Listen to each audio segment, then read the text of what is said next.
No, kamu tengah di karantina di Hotel Rading selama 7 hari untuk persiapan JAU Papua. Assalamualaikum warahmatullahi wabarakatuh.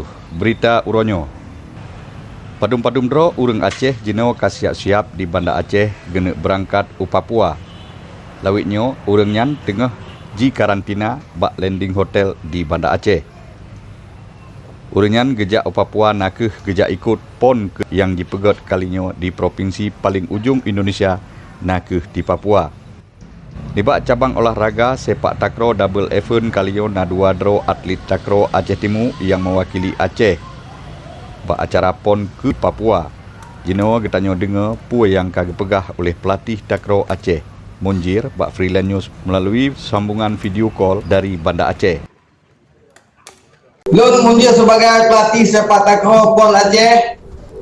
Nyo berada di Hotel Rading. Tanggal 20 berangkat, tanggal 20 sikurung PCR kamu. No, kamu tengah di karantina di Hotel Rading selama 7 hari untuk persiapan JAU Papua. PON ke-20 tahun 2021 di Papua.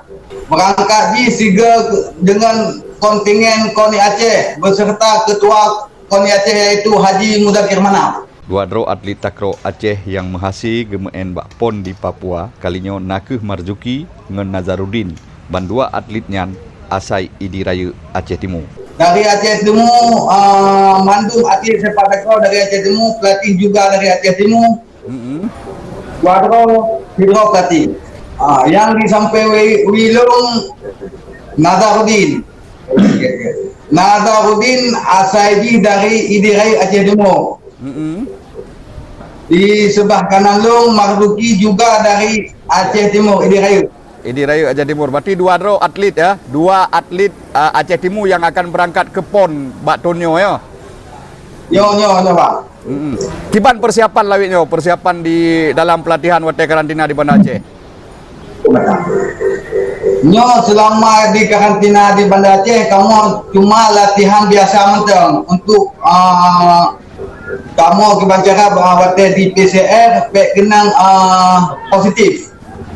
Cuma latihan ringan menteng. Latihan ringan nah. Okey, target urang draw ni di PON nanti kiban pu target mu? Target kamu di PON Papua bisa meraih medali di PON Papua. Saya selaku pelatih sepak takraw Aceh Timur lagi mohon bak masyarakat khusus di Aceh Timur dan umum di masyarakat Aceh berdoa kamu supaya kamu sukses di PON Papua 2020. Semoga kamu mutumeh medali. Amin ya rabbal alamin. Okey, terima kasih. Assalamualaikum. Waalaikumsalam. Okey, selamat sukses bu. Munjir sebagai pelatih gopnyan gemohon dukungan bak mandum urang Aceh supaya atlet olahraga takraw Aceh double event bermeteme medali nibak PON di Papua. Habanyo gepesampo oleh Ilyas bin Ismail, Freelance News, Banda Aceh.